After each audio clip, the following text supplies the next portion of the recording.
Selamat malam para pecinta misteri.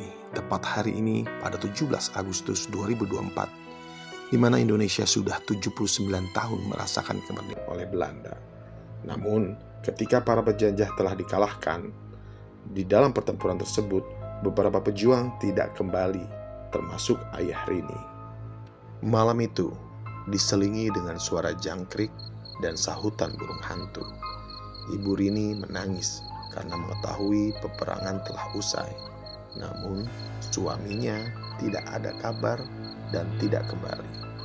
Tentunya Ibu Rini sudah mengetahui hasil dari nasib suaminya tersebut.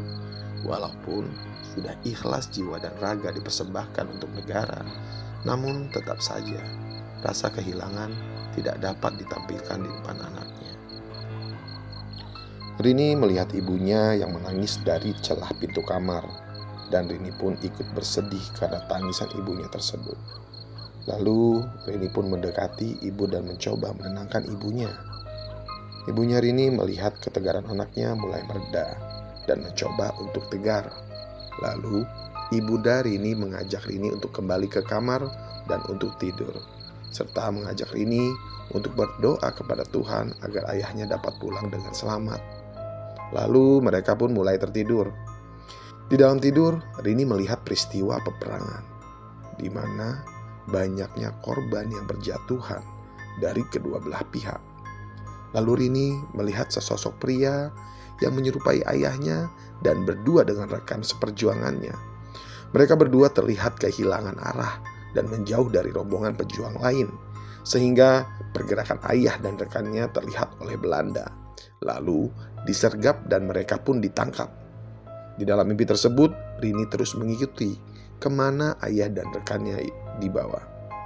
Dalam mimpi tersebut, Rini melihat ayahnya yang sedang disiksa untuk mengatakan di mana markas para gerilyawan. Namun ayahnya lantang, tidak mengatakan, bahkan menutup rapat mulutnya, dan menyerukan kata-kata merdeka, merdeka, dan merdeka. Sehingga besi panas Belanda pun tepat bersarang di kepala ayahnya. Rini yang menyaksikan kematian ayahnya itu pun hanya berteriak. Namun tidak ada satupun yang mendengar teriakan Rini. Rini menangis sejadi-jadinya melihat kematian ayahnya. Dan lalu para penjajah tersebut membawa mayat ayahnya untuk dibuang di jurang yang tepat di belakang gubung penyiksaan. Rini pun berteriak dan terbangun dalam mimpi. Saat terbangun, Rini masih menangis, namun tidak tega untuk membangunkan ibunya. Tiba-tiba ada ketukan pelan di pintu rumah dan memanggil nama Rini, dan suara tersebut mirip sekali dengan ayahnya. Rini langsung saja berlari karena Rini berpikir ayahnya pulang dengan selamat di dalam pertempuran. Namun saat Rini membuka pintu, tidak ada siapapun di depan pintu. Terdengar lagi sayup-sayup suara seperti ayahnya dari kejauhan di luar rumah.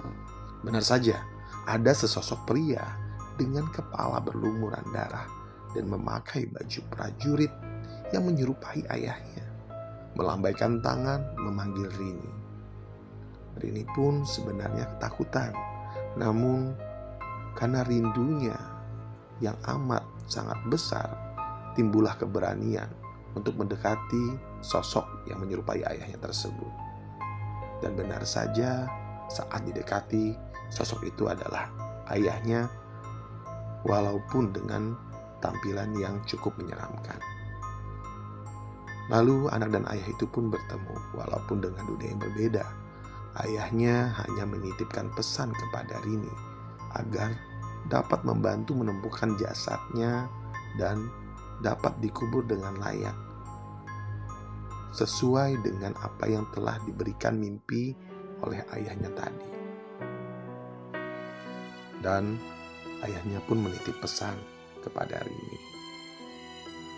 Ayah berjuang untukmu dan anak cucumu. Kematian ayah tidak seberapa dengan kebahagiaan kalian. Jadilah anak yang membahagiakan dan membanggakan ibumu dan negaramu. Jangan lupakan sholatnya, nak. Rini pun meneteskan air matanya dan berjanji pada ayahnya. Lalu ayahnya pergi dan menghilang dengan senyuman.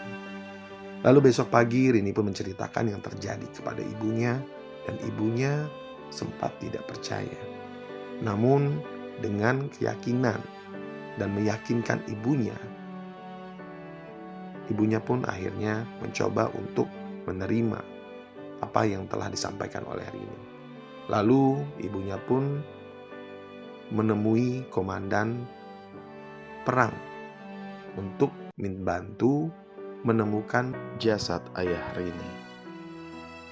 Lalu komandan pun mengerahkan prajurit untuk mencari jasad ayahnya Rini. Dengan berdasarkan lokasi yang diberikan oleh Rini yang ia dapat dalam mimpinya, akhirnya pencarian dimulai. Pencarian dimulai dari pagi hari. Dan tanpa selang waktu yang lama, di sore harinya, akhirnya jasad dua pejuang kemerdekaan telah ditemukan. Langsung saja dimakamkan di pemakaman pahlawan di daerah Jawa Timur. Begitulah sedikit cerita misteri kali ini, mengingatkan kita bahwa kemerdekaan ini bukanlah gratis, namun diberikan oleh darah dan keringat para pejuang. Kita harus bersyukur, karena merekalah kita saat ini damai dan tentram. Terima kasih telah mendengarkan cerita misteri kali ini.